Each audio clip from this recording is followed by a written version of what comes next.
Chers amis, bonjour à tous et bienvenue dans cette vidéo un peu spéciale, un peu particulière, puisque nous fêtons, si on peut dire, aujourd'hui les 2 ans de la disparition de Jacques Carbou.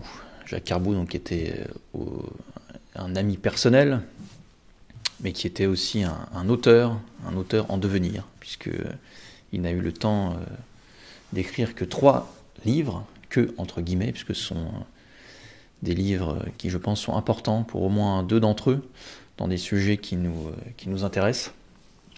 Et au-delà, si vous voulez,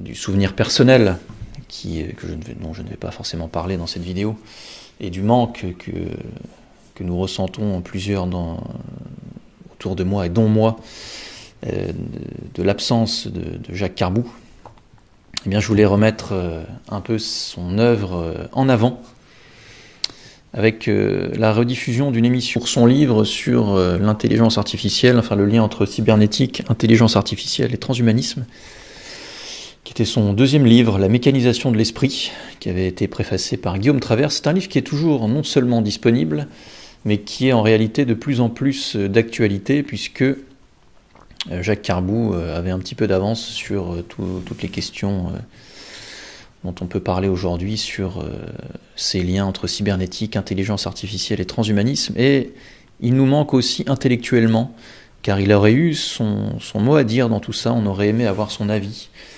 sur toutes ces avancées avec tous ces libertariens qui sont autour de Donald Trump notamment, et les différentes visions de l'avenir de l'intelligence artificielle, du transhumanisme, la montée de ChatGPT, ce genre de choses.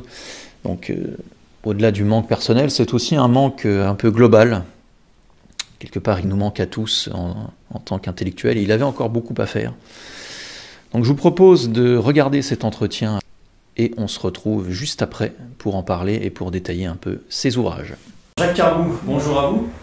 Bonjour. Bon, on va se tutoyer. Oui. Bonjour à toi. Tu sors dans notre maison d'édition ton nouveau livre que les auditeurs et les téléspectateurs voient apparaître à l'écran, qui s'intitule La mécanisation de l'esprit, avec un sous-titre parlant, cybernétique, intelligence artificielle et transhumanisme. Est-ce que tu peux un peu nous introduire le pourquoi de ce livre et quelle est ta thèse principale? Oui, alors le pourquoi, c'est simplement que j'avais l'intention depuis plusieurs années, et je m'étais jamais mis au travail vraiment, d'écrire sur la critique que faisait Bruyère de la cybernétique. Il y avait plusieurs questions que l'on pouvait se poser, puisque Bruyère disait qu'il y avait des aspects positifs dans la cybernétique, mais qu'en même temps, il s'autorisait à critiquer les postulats, les présupposés. Et ce livre m'avait, à l'époque, quand je l'ai lu, quand j'étais étudiant de Bruyère, ça m'avait beaucoup intéressé. Et plusieurs fois, je me suis dit, je vais écrire là-dessus parce que ça m'intriguait beaucoup. En même temps, j'étais un peu effrayé par l'ampleur du sujet, tout ce que ça demandait en lecture, ne serait-ce qu'en mathématiques. Norbert Wiener, le fondateur, était un mathématicien. Il y avait beaucoup de mathématiciens parmi les cybernéticiens, des physiologistes aussi. Et donc, j'avais remis à chaque fois plus tard cette idée. Et puis je me suis quand même lancé, et puis surtout lorsque tu m'as proposé d'élargir le thème de la cybernétique à l'intelligence artificielle et au transhumanisme. D'où une ampleur, une perspective beaucoup plus importante, un choix à faire parce que les livres abondent sur ces thèmes, donc il fallait d'abord lire beaucoup, et puis ensuite faire le tri entre les livres intéressants, les livres qui pouvaient apporter, contribuer, puis les autres. Et je me suis mis à rédiger, à me lancer dans l'analyse de tous ces thèmes.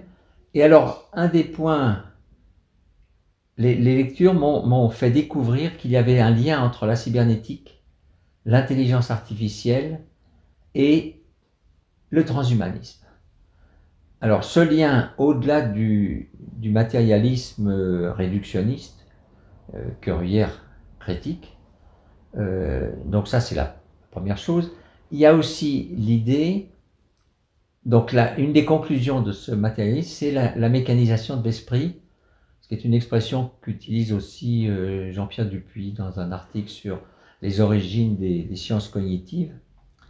Et cette mécanisation de l'esprit, ça veut dire que, en fait, on ramène le cerveau à une machine, à un ordinateur un peu plus compliqué, mais pas beaucoup plus. L'ordinateur va de toute manière nous dépasser. Il calcule plus vite que nous.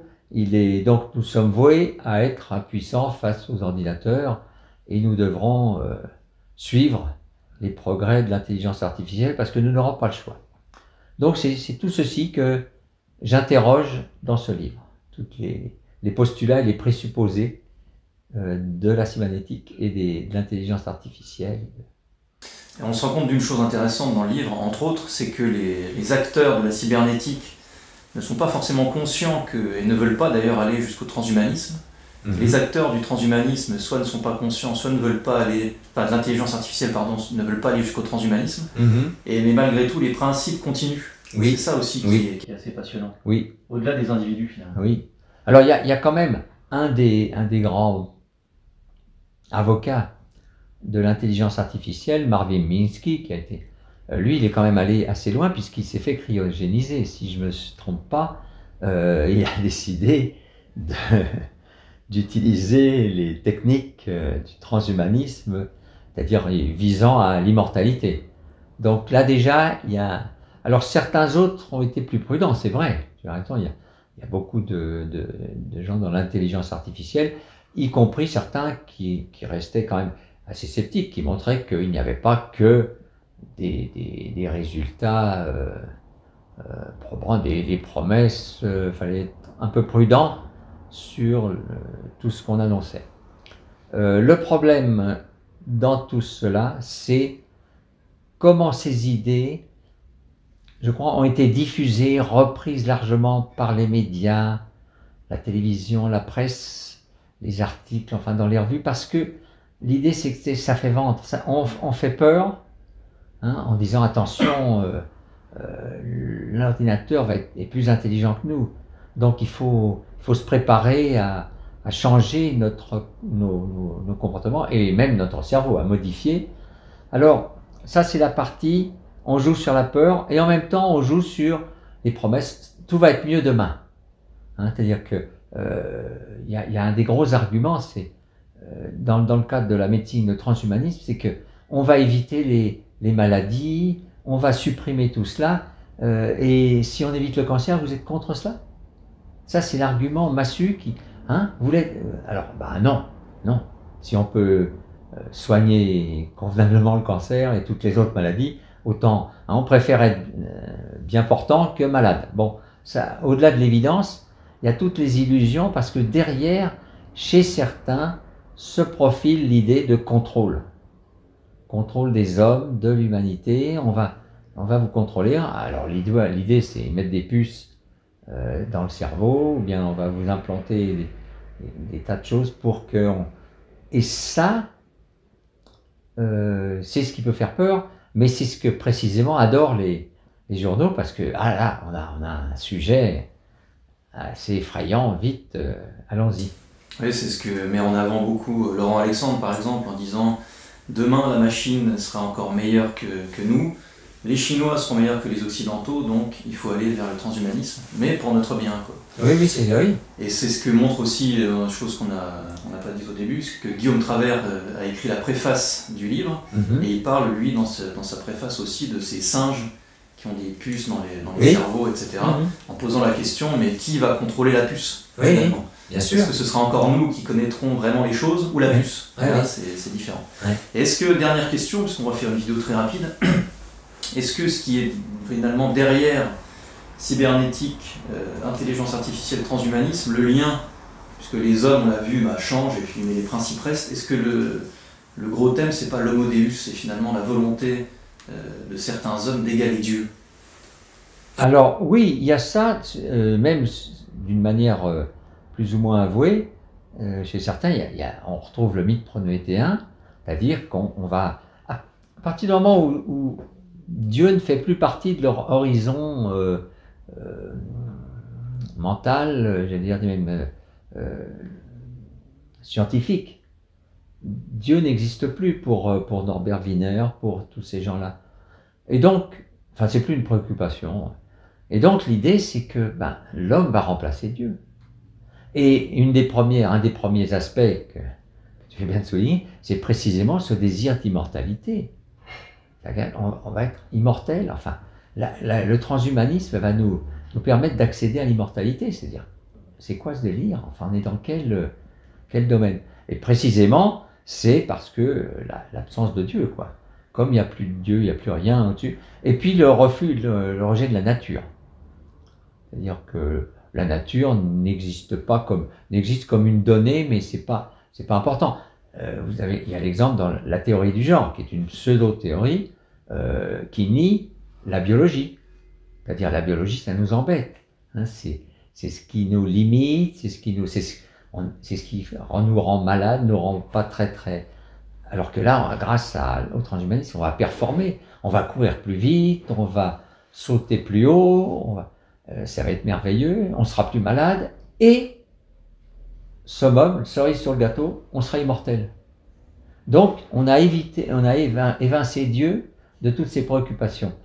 Alors, certains commencent à se dire, bon, attends, le doute s'installe, mais d'autres vivent sur ces promesses parce que, précisément, comme nous sommes dans un monde déchristianisé depuis longtemps et pour lequel, pour l'homme du XXIe siècle, le problème de Dieu se pose pratiquement pas. Alors sinon Dieu, la nature, enfin, on a l'absence de verticalité. À partir du moment où on vit sur le plan horizontal, on peut tout se permettre. Et on retombe, Dostoïevski, si Dieu n'existe pas, tout est permis. Voilà, donc je remercie encore tous les médias qui avaient à l'époque interviewé Jacques. Jacques faisait preuve d'une immense humilité dans la vie de tous les jours et aussi dans ses émissions. Et on le voit aussi dans cette émission-là où il pourrait peut-être aller plus loin dans certaines réponses, mais il était porté par une humilité naturelle qui lui venait sans doute de son maître. Son maître qui était Raymond Ruyère. Raymond Ruyère qui est un philosophe nancéen. Et Jacques Carbou avait eu Raymond Ruyère comme professeur de philosophie. Et c'est ce professeur de philosophie avec lequel il était resté assez proche, même si intellectuellement et spirituellement il s'en était éloigné, puisque Jacques était revenu à la foi catholique traditionnelle. Mais il était resté humainement très proche de Raymond Ruyère. Alors Raymond Ruyère, pour faire très très simple, c'est du Mathieu Bock-Côté, 50 ans ou même plus, même 70 ans en avance. Je vous conseille vraiment la lecture de ce livre, La critique sociale de Raymond Ruyère. Ça peut paraître un peu ardu comme ça, c'est vrai que c'est un gros pavé de 450 pages, c'est un travail universitaire, mais certains concepts nous éclairent. Je vous en citerai seulement un seul, qui est celui de nutrition psychique. Et la nutrition psychique, donc vous avez la nutrition corporelle de base, c'est-à-dire la nourriture et l'eau, qui permettent au corps de rester en vie et de se développer. Et la nourriture spirituelle. Alors spirituelle, dans la bouche de Raymond Ruyère, c'était évidemment la religion, mais c'était aussi la musique, les arts, tout ce qui élève un peu l'esprit. Et la nutrition psychique, c'est ce qui est entre les deux. Raymond Ruyère, par exemple, aimait beaucoup se promener place Stanislas, à Nancy. On se demande ce qu'il penserait de la place Stanislas et de Nancy aujourd'hui. De se promener dans les magasins, de flâner, de discuter avec la boulangère, d'acheter un livre dans une librairie, d'avoir des liens et des relations avec les gens, et même sans forcément leur parler, mais de les regarder et d'être regardé. Et il appelait ça la nutrition psychique. Et si vous regardez pendant le Covid, pendant toute la crise sanitaire, c'est ce qu'on nous a enlevé. La nutrition psychique, c'est ce qu'on nous a enlevé en premier, en nous obligeant à rester chez nous, à porter un masque, même quand nous étions dans la rue. Et ça empêche la nutrition psychique. Donc c'est un concept que j'ai utilisé dans un de mes livres d'ailleurs, qui peut encore nous parler. Donc c'est un gros travail de Jacques sur ce livre, donc La critique sociale de Raymond Ruyère. C'était son premier livre que nous avions publié. Il y avait eu un deuxième tirage nous avons publié, je crois, en 2021, il me semble. Voilà. En août 2021. Voilà, donc c'est un livre qui est encore une fois toujours disponible, qui est lu, je le sais, par des universitaires et par des étudiants. Mais c'est un livre, alors passé la préface qui est quand même très, très complexe et qui rajoute sans doute un peu de complexité. Donc si ça vous inquiète un peu, vous passez la préface que vous lirez à la fin. Vous lisez d'abord le livre de Jacques et ensuite vous reviendrez à la préface. Ensuite, Jacques avait publié donc, le livre dont je vous ai parlé avant et dont on a vu l'entretien. C'était en septembre 2022, un peu plus de 2 ans. Donc son livre « La mécanisation de l'esprit, cybernétique, intelligence artificielle et transhumanisme », qui est sans doute le livre qui l'a fait le plus connaître, qui est cité dans... Enfin, c'est le livre qui est le plus cité dans d'autres livres, qui est cité comme référence pour comprendre ce qu'est la cybernétique, l'intelligence artificielle, le transhumanisme. Alors Jacques utilise la manière dont avait parlé Raymond Ruyère de la cybernétique et il dresse un lien qu'il a découvert en travaillant sur la question entre ces 3 grands pôles, donc cybernétique, IA et transhumanisme. Donc c'est un livre aussi universitaire qui est beaucoup plus court, qui fait une centaine de pages seulement. Je lui avais demandé d'être lisible et utilisable pour tout le monde, y compris des gens qui n'ont pas l'habitude de la lecture. Et c'était à l'époque vraiment mission accomplie. Et je trouve que la vision de Jacques devrait être mise en avant dans les réflexions sur l'IA, sur le transhumanisme. Pourquoi ? Parce que il y a beaucoup de personnalités qui sont alarmistes et alarmantes parfois sur cette question. Et Jacques nous explique, et il m'expliquait souvent, il me disait, tu sais Sylvain, tout est entre les mains de Dieu, tout est dans le dessein de Dieu, et même si les transhumanistes ont pour objectif l'homo deus, c'est-à-dire que chaque être humain devienne son propre Dieu, ils n'y arriveront pas, parce que Dieu ne laissera pas faire. Et je pense que c'est une voie, on n'est pas obligé d'être d'accord, évidemment, mais c'est une voie aussi à mettre, je pense, en avant. Et donc je ne vais pas vous refaire l'émission de Jacques qu'on vient d'écouter, mais vraiment je vous invite à le lire. C'est un livre qui ne coûte que 16 €, qui se lit vraiment très bien. Et c'est un livre extrêmement d'actualité, bien entendu. Ensuite, son dernier livre, qui est vraiment un livre testamentaire à 2 titres. Le premier titre, c'est qu'il y a une grande partie de biographie, donc dans MZ, 5 ans dans le Venezuela de Chavez. Donc vous découvrez un peu la vie de Jacques, et aussi testamentaire puisque le livre est sorti le jour de son décès. Là je ne vais pas rentrer dans les détails, mais je me vois encore aller chez lui pensant lui remettre le livre en main propre, et c'était quelques instants trop tard, puisqu'il avait rendu l'âme à Dieu quelques heures avant. C'est un livre à lire à plusieurs titres. D'abord, biographie pour Jacques. Il y a aussi évidemment tout le côté Hugo Chavez. J'étais tombé à l'époque dans le piège en pensant que Hugo Chavez était un catholique, un chrétien, qu'il se battait pour son peuple contre l'Empire américain, etc. Tout ça est faux, tout ça est démonté dans le livre de Jacques, avec des exemples bien précis, puisqu'il y a vécu, et qu'il a été en présence de proches de Chavez. Et il y a aussi un aspect assez drôle, puisque pour les amateurs de Tintin, Jacques en fait se rend au Venezuela par la lecture de Tintin et par la lecture du San Theodoros, pour ceux qui connaissent Tintin. Le San Theodoros, qui est un lieu qu'on lit plusieurs fois dans les bandes dessinées de Tintin. Et Jacques se rend dans l'hôtel, vous voyez l'hôtel qui est là, l'hôtel Tamanaco Caracas. Alors je ne sais pas si on l'appelle comme ça dans Tintin, mais en tout cas, c'est cet hôtel qui est pris comme référence par Hergé dans Tintin, dans le San Theodoros. Voilà. Et ça va changer sa vie puisqu'il va rencontrer sa femme, il va devenir professeur à l'université. Il faut savoir que Jacques était professeur, donc à l'université, professeur de logique. Et il donnait des cours à des séminaristes. Donc c'était quelqu'un de très très haut niveau. Jacques, il était aussi humble que puissant intellectuellement. C'est quelqu'un d'une autre génération, hein, qui a fait vraiment ses humanités, mais qui n'est pas resté dans le monde de l'université, il est parti travailler.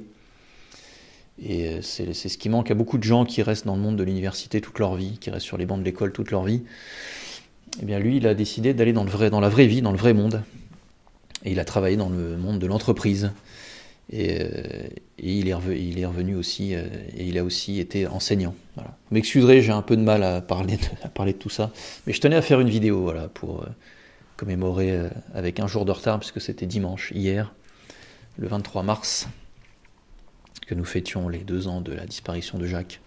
Voilà, il a eu le temps tout de même d'écrire 3 livres, il était sur l'écriture de 2 ou 3 autres ouvrages, qui ne verront malheureusement pas le jour. Donc voilà, je vous invite à la prière pour Jacques, et pour ceux qui veulent lire de bons livres, eh bien, vous avez ces 3 livres qui sont disponibles partout sur notre site internet, mais également en librairie et sur des sites comme la Fnac, De Citre, enfin, vous connaissez la chanson et la musique. Voilà, chers amis, un lundi voilà, un peu particulier, mais je tenais à réaliser cet entretien. La semaine prochaine, ce sera le retour des entretiens.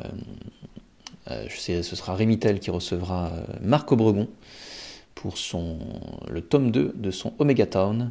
En attendant, bien, encore une fois, prière pour notre ami Jacques. Soyons tous en union de prière entre nous également. Et je vous souhaite une bonne continuation de carême. Je vous dis à bientôt et je vous souhaite une bonne lecture.